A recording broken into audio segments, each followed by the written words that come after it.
है? निर्गुण काव्यधारा की विशेषता क्या है कि इस शाखा में ईश्वर के निराकार रूप की उपासना की गई है, निराकार रूप की उपासना की गई है। दूसरा पॉइंट आपका है कि जाति प्रथा का विरोध एवं हिंदू मुस्लिम एकता पर विशेष बल दिया गया है। याद रखिएगा, निर्गुण काव्यधारा में क्या किया गया है कि जाति प्रथा का विरोध किया गया है, हिंदू मुस्लिम एकता पर विशेष बल दिया गया है। निर्गुण काव्यधारा की दो आपकी शाखाएं हैं, एक आपका है ज्ञानाश्रयी जो कि आपके संत काव्य है, और प्रेमाश्रयी शाखा जो कि आपके सूफी काव्य है। इनमें से हम लोग पहला पॉइंट पढ़ेंगे ज्ञानाश्रयी शाखा, जिसे संत काव्य के नाम से भी जानते हैं। पहला पॉइंट, ज्ञानाश्रयी शाखा के प्रमुख कवि आपके कौन से हैं? तो याद रखिए, बहुत ही बेहतरीन प्रश्न आपके हैं, कौन आपका है? कबीरदास। याद रखिए, ज्ञानाश्रयी शाखा के प्रमुख कवि कौन थे आपके? कबीरदास थे। कबीर जो कि कह सकते हैं अरबी भाषा का शब्द है। याद रखिए, जो कबीर है यह आपकी अरबी भाषा का शब्द है जिसका अर्थ है महान या श्रेष्ठ। नेक्स्ट पॉइंट कि कबीरदास दिल्ली के सुल्तान सिकंदर लोदी के समकालीन थे। शब्दम कबीर की वाणियों का प्राचीनतम नमूना गुरु ग्रंथ साहिब में मिलता है। किसमें मिलता है? तो गुरु ग्रंथ साहिब में मिलता है। कबीर की वाणियों को बीजक में संकलित करने का श्रेय इनके शिष्य धर्मदास को जाता है। याद रखिए, इनकी जो वाणी दी गई, कबीर की वाणी दी गई है, ठीक है, जो बीजक में आपके हैं, उन्हें जो संकलित किया है इनके शिष्य है धर्मदास को जाता है। इनकी देख सकते हैं कि काफी ऐसी रचना है जो कि बहुत ही बेहतरीन है, बहुत पूछी जाती है। तो देख लीजिए, यहाँ पर एक तरफ कवि रखे हैं, दूसरी तरफ की रचनाएं। पहला आप यहाँ पर देख सकते हैं कबीरदास, ठीक है, हर एक पॉइंट कबीरदास से स्टार्ट हुआ है ना। तो कबीरदास को पहले यहाँ पर पढ़ते हैं। कबीरदास जो कि इनकी महत्वपूर्ण रचना आपका बीजक है, जिसमें से साखी, शबद, रमैनी ये तीनों को मर्ज करके इसे में आपका कर दिया गया है, ठीक है। अगले आपके कवि यहाँ पर कौन से? रैदास, जिन्हें रविदास के नाम से भी जानते हैं। इनकी जो आपकी है वो कौन सी आपकी रचना? तो आपकी वाणी है। अगले आपके हैं नानक देव। नानक देव जिनकी रचना आपकी देख सकते हैं, इनकी रचनाएं ग्रंथ साहिब, ठीक है, किसी ग्रंथ साहिब में संकलित है, जिनके संकलन करता गुरु अर्जुन देव थे। याद रखिएगा, जो आपके गुरु ग्रंथ साहिब है इसके संकलन करता आपके कौन थे? गुरु अर्जुन देव थे। नेक्स्ट पॉइंट आपका है दादू दयाल। दादू दयाल जिनकी रचना आपकी कौन सी है? इनकी रचना आपकी है अंगवधु, जो कि एक काव्य संग्रह है, ठीक है। दादू दयाल क्या है? ये एक काव्य संग्रह है। और अगला प्रश्न आपसे पूछा गया है मलुक दास। मलुक दास की जो आपकी रचना है वो आपकी रत्न खान और आपका ज्ञान बोध। अगला यहाँ पर है सुंदर दास। सुंदर दास की जो रचना है वो आपकी कौन सी? आपकी सुंदर मिलाप, विलाप, ठीक है, सुंदर विलाप है। तो ये आपके महत्वपूर्ण है, इसका स्क्रीनशॉट आप ले सकते हैं, कॉपी में आप नोट करिएगा। अगला पॉइंट आपका दिया है कबीर दास की भाषा। हमेशा एग्जाम में पूछा जाता है, ठीक है ना। तो याद रखिए, रामचंद्र शुक्ल एग्जाम में क्वेश्चन आपसे पूछेगा कि कबीर दास की भाषा सदुपड़ी है, ये किसने कहा है? किसने कहा है? तो आपके रामचंद्र शुक्ल ने कहा है, ठीक है। अगला है श्याम सुंदर दास ने कबीर दास की भाषा को पंचमेल खिचड़ी कहा है। याद रखिए, पंचमेल खिचड़ी जो कहा है वो आपके श्याम सुंदर दास ने कहा है, और सदुपड़ी जो बोला है वो आपके रामचंद्र शुक्ल ने कहा है। दोनों ही पॉइंट नोट करिएगा। अगला प्रश्न आपसे दिया गया है कि हजारी प्रसाद द्विवेदी ने कबीर की भाषा को क्या बोला है? तो वाणी का डिटेक्टर, ठीक है, क्या बोला गया भाई? तो वाणी का डिटेक्टर जो कहा है वो आपके हजारी प्रसाद द्विवेदी ने कहा है। ये भी पॉइंट आपको नोट करना है। नेक्स्ट पॉइंट आपका आ गया है प्रेमाश्रयी शाखा, जिन्हें हम लोग सूफी काव्य के रूप में जानते हैं। तो जो आपकी प्रेमाश्रयी शाखा है ये आपके सूफी काव्य है। यहाँ पर आपका प्रेमाश्रयी शाखा के प्रमुख कवि आपके कौन से हैं? तो महत्वपूर्ण आपका पॉइंट है ये आपके मलिक मोहम्मद जैसी। याद रखिए, कौन आपके हैं? मलिक मोहम्मद जैसी। ये प्रेमाश्रयी शाखा के प्रमुख आपके कवि हैं। इस शाखा को प्रेम मार्गी माना गया है। याद रखिए, इस शाखा को प्रेम मार्गी माना गया है। क्यों? क्योंकि इसमें से ईश्वर की प्राप्ति होती है, ऐसी इनकी मान्यता है। कहते हैं अगर आस्था रखें तो भगवान की प्राप्ति हो जाती है, ये प्रेमाश्रय में, ठीक है ना। अगला पॉइंट आपसे पूछा गया है कि भक्ति काल की सूफी काव्य धारा में ही परमात्मा को स्त्री और आत्मा को पुरुष के रूप में चिन्हित किया गया है। याद रखिएगा कि भक्ति काल में जो सूफी काव्य धारा है इसमें से जो परमात्मा है उसे स्त्री का रूप दिया गया है, और जो आपकी आत्मा है उसे पुरुष के रूप में चिन्हित किया गया है। अगला पॉइंट है कि सूफी संतों की शैली कैसी है? तो याद रखिए, सूफी संतों की जो शैली है वो आपकी मसनवी शैली है, मसनवी शैली, ठीक है, याद रहेगा। अब यहाँ पर इनसे जुड़े हुए जो प्रेमाश्रयी शाखा के प्रमुख कवि हैं उनकी रचनाएं हैं। यहाँ से ज्यादा आपको कुछ देखने को मिलेगा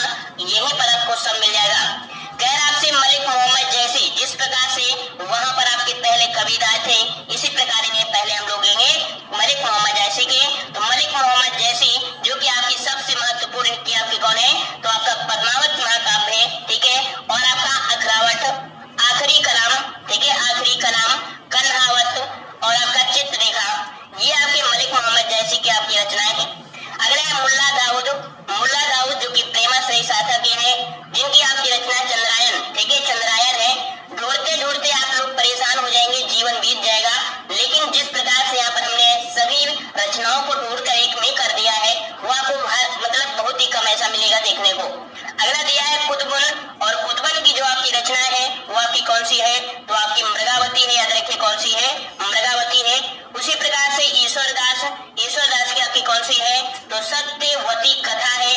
वहीं पर आपके अगले हैं कौन आपके, तो आपके कश्मीर शाह, और कश्मीर शाह की जो आपकी रचना है वो आपकी कौन सी है, तो आपके हंसज वारिर, हंसज वाहिर। अगला मंझन जो कि बहुत पूछा जाता है, मंझन की रचना पूछी जाती है मधुमालती, ठीक है, कौन सी रचना है, मधुमालती है। और अगला आपसे पूछा गया है कि शेख नवी की जो रचना है वो आपकी कौन सी है, तो आपकी ज्ञानद्वीप है। कौन सी भाई, ज्ञानद्वीप है।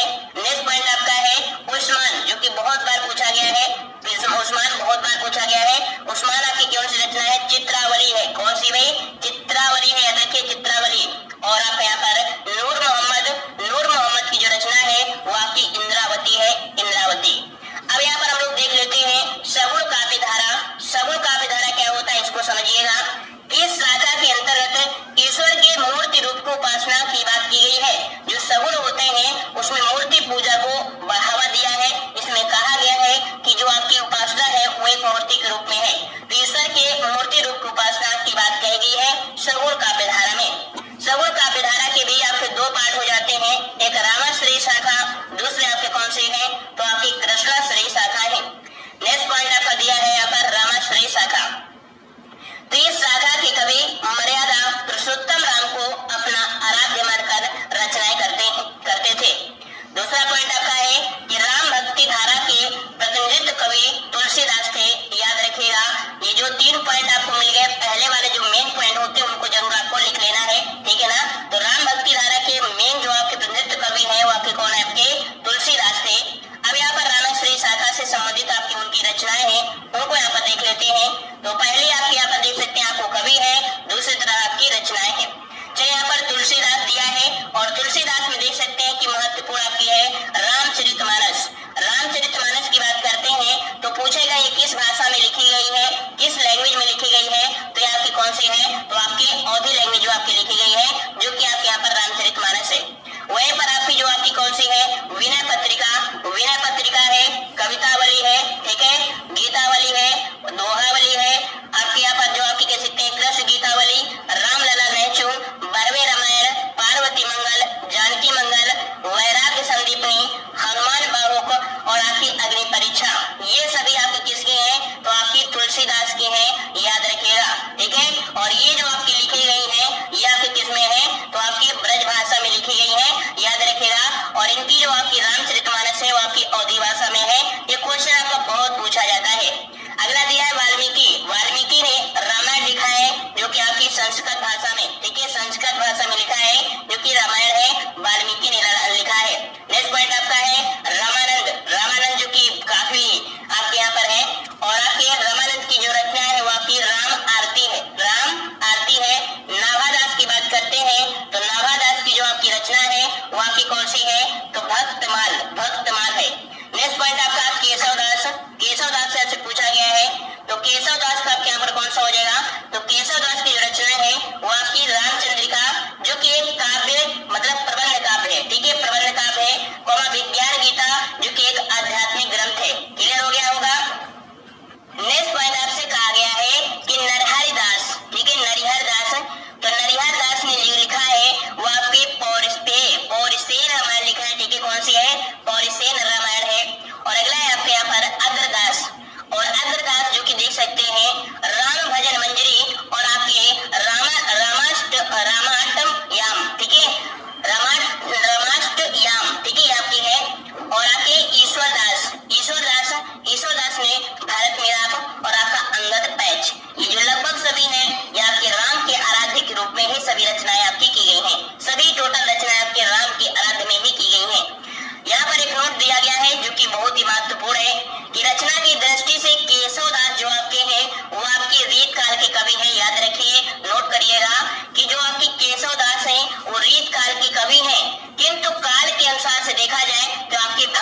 साधना करते थे एवं उन्हें अपना आराध्य मानकर रचनाएं भी करते थे। इस शाखा के मुख्य प्रवर्तक आपके कौन है? याद रखिए यहाँ पर चौथा पॉइंट जो कि आपके लिए हुआ कि मुख्य प्रवर्तक आपके कौन थे? तो कृष्ण श्री शाखा के आपके कौन थे? वल्लभाचार्य। इस भक्ति धारा के प्रतिनिधित्व कवि आपके सूरदास। याद रखिए मुख्य प्रवर्तक आपके कौन है? तो वल्लभाचार्य। और अगर पूछे प्रतिनिधित्व कवि तो आपके कौन से हो जाएंगे? तो आपके सूरदास जी हो जाएंगे। अब यहाँ पर इनसे जुड़ी हुई जो आपकी रचनाएं हैं तो आपके सूरदास। सूरदास में आपकी जो आपकी पहली रचना आपकी है सुरसारावली, जो कि आपके ब्रज भाषा में है। याद रखिए किस भाषा में? ब्रज भाषा में। एग्जाम में क्वेश्चन पूछेगा कि सूरदास के द्वारा रचित आपकी जो सूर सागर है वो किस भाषा में है। ऑप्शन में आपको यहाँ पर ब्रज भाषा, अवधी, बघेली दे देगा, तो आंसर क्या लगाएंगे? ब्रज भाषा लगाएंगे। अगला यहाँ पर साहित्य लहरी, सुरसारावली और भ्रमर गीत, ये आपके सूरदास के द्वारा आपकी रचनाएं हैं। अगला है मीराबाई। मीराबाई में आपका कौन सा है? तो गीत गोविंद, ठीक है, गीत गोविंद टीका, नरसिंह जी का मायरा, राग सोरठा, राग गोविंद, ये आपकी मीराबाई जी की हैं। अगला दिया है रस खान, रसों की खान। तो रस खान ने लिखा है प्रेम वाटिका, जो बहुत पूछा गया है, ठीक है। रस खान आपका प्रेम वाटिका, सुजान रस खान, ठीक है, सुजान रस खान, और आपका दान लीला, ये आपकी रस खान जी की है। नरोत्तम दास ने सुदामा चरित्र के बारे में जो कि देख सकते हैं कृष्ण से संबंधित आपकी लीलाएं इन्होंने भी लिखा है। श्री भट्ट ने लिखा है युगल शतक लिखा है। याद रखिए युगल शतक। अगला है कुंभल दास, और कुंभल दास में देख सकते हैं कि आपके कुंभल दास में आपके फुटकल पद, ठीक है, आपके कौन? तो फुटकल का भी ये आप कह सकते हैं फुटकल पद है आपका, ठीक है। अगला है अष्टछाप के कवि। ये भी बहुत ही महत्वपूर्ण क्वेश्चन पूछा जाता है कि अष्टछाप के कवि कौन से हैं। तो याद रखिए अष्टछाप के कवि आपके कौन से हैं? तो आपके सूरदास, ठीक है, कुंभल दास, और इसके बाद यहाँ पर कृष्णदास, परमानंद दास, चतुर्भुज दास, ठीक है, नंददास। लगभग देख सकते हैं दास वाले यहाँ पर आपके 6 हो गए हैं। और यहाँ पर आपके हैं कौन? गोविंद स्वामी और आपका छीत स्वामी। तो 2 आपके यहाँ पर स्वामी है, 6 आपके यहाँ पर आपके दास हैं। तो कुल मिला के इसे रट लीजिएगा। बेहतरीन प्रश्न आपके बनते हैं हिंदी साहित्य में, ठीक है। चलिए अगला पॉइंट आपका है भक्ति काल के प्रमुख संप्रदाय एवं उनके प्रवर्तक। ये क्वेश्चन आपके जीके जीएस में पूछे जाते हैं, हिंदी में पूछे जाते हैं, साहित्य में पूछे जाते हैं, लगभग हर क्षेत्र में ये क्वेश्चन आपके पूछे जाते हैं। संप्रदाय में देख सकते हैं अद्वैतवाद, तो आपके शंकराचार्य को माना जाता है, ठीक है। अद्वैतवाद के जो प्रवर्तक है वो आपके कौन है? तो आपके शंकराचार्य हैं। वहीं पर आपके विशिष्ट द्वैतावाद जो आपके हैं, तो विशिष्ट कौन थे? तो भगवान राम थे, भगवान राम हो जाएंगे। वहीं पर द्वैतवाद जो आपके हैं, द्वैतवाद के प्रवर्तक आपके माधवाचार्य हैं, माधवाचार्य। और आपका द्वैतवाद निम्बकाचार्य। यहाँ पर देखो निम्बकाचार्य, इससे समझिए नींबू का आचार, ठीक है, नींबू का आचार है। और ये कह रहा है देता जा, है ना, तो द्वैता है ना, क्या दे? नींबू का आचार। तो याद रखिए द्वैतवाद आपके निम्बकाचार है। और शुद्धाद्वैतवाद जो आपके हैं, तो शुद्ध अगर देंगे तो बल हो जाएगा। देखिए शुद्धाद्वैतवाद के आपके कौन है? वल्लभाचार्य। और अगर शुद्ध अगर आप खाएंगे, शुद्ध आप पिएंगे तो क्या होगा? बल आपको आएगा, बल, तो इससे होगा शुद्ध, क्या होगा? बल हो जाएगा, ठीक है। अगला दिया है मीमांसा दर्शन। मीमांसा दर्शन के आपके कौन है? तो आपके जैमिनी है, जैमिनी आपके याद रखिएगा। अगला दिया है सांख्य दर्शन, और सांख्य दर्शन के जो आपके प्रतिपादक हैं वो आपके कौन है? तो आपके पतंजलि हैं, याद रखिएगा। अगला है न्याय दर्शन के, तो न्याय दर्शन के आपके कौन से हैं? तो आपके गौतम है,